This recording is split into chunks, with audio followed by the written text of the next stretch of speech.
जय हिंद देशवासियों। सबसे पहले तो मैं देश के जवानों को एक छोटी सी अच्छी खबर सुना देता हूं कि अभी कुछ दिन पहले मैंने आरटीआई के तहत डीओपीटी से कुछ दस्तावेज मांगे थे। एक ये कि उस आदेश की प्रतिलिपि दी जाए जिसके तहत बीएसएफ को एक सशस्त्र बल से हटाकर एक सिविल विभाग में डाला गया था। दूसरा, ये एनपीएस बीएसएफ पे किस आदेश के तहत लागू हुई है। ये दोनों ही आदेश डीओपीटी के पास नहीं है और उन्होंने मेरा आरटीआई आवेदन किसी तीसरे विभाग को ट्रांसफर कर दिया है। देश के सभी कर्मचारी बंधु इस बात को भली भांति जानते हैं कि कर्मचारियों के संदर्भ में डीओपीटी से ज्यादा रूल रेगुलेशन और दिशा निर्देश भारत के किसी विभाग के पास नहीं है।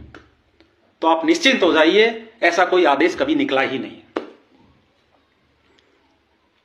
अब मैं एक बहुत गंभीर विषय पर बात करने जा रहा हूं। इस देश में राष्ट्रवाद और देशद्रोह की परिभाषा कब बदल दी गई हमें पता ही नहीं चला। क्या इस देश में उस जवान से बड़ा भी कोई राष्ट्रभक्त है जो मौत सामने खड़े होते हुए भी अपना मोर्चा नहीं छोड़ता इस देश की सुरक्षा के लिए? लेकिन वही जवान जब अपने लिए 2 वक्त का अच्छा खाना मांग ले या फिर किसी भ्रष्टाचार की शिकायत कर दे तो उसे देशद्रोही घोषित कर दिया जाता है। अर्थात इस देश में गलत के विरुद्ध बोलना ही देशद्रोह की परिभाषा बन गया है। और हालात देखिए आप देश के, कुछ लोग इन जवानों के साथ सिर्फ फोटो खिंचवा के बड़े राष्ट्रवादी घोषित हो जाते हैं। ठीक इसके विपरीत ये तथाकथित राष्ट्रवादी इन जवानों को कानूनी रूप से मिलने जा रही पुरानी पेंशन योजना को रोकने के लिए इन जवानों के विरुद्ध सुप्रीम कोर्ट में खड़े हो जाते हैं। तो फिर उन्हें देशद्रोहियों की संज्ञा क्यों नहीं दी जानी चाहिए?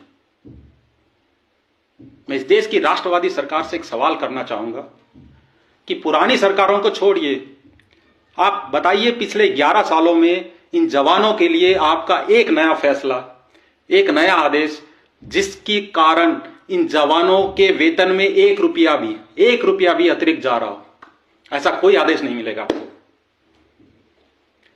ठीक इसके विपरीत मैं आपको उदाहरण के साथ ऐसे कई तथ्य बता दूंगा जिसमें इन जवानों को सीधे तौर पे आर्थिक नुकसान पहुंचाया गया है। अभी देश में, खासकर उत्तर भारत में, शीतलहर का जबरदस्त प्रकोप है, जहां आप अपने घर में, अपने कमरे में गर्म कपड़े पहनकर, कंबल रजाई ओढ़कर सो रहे हैं।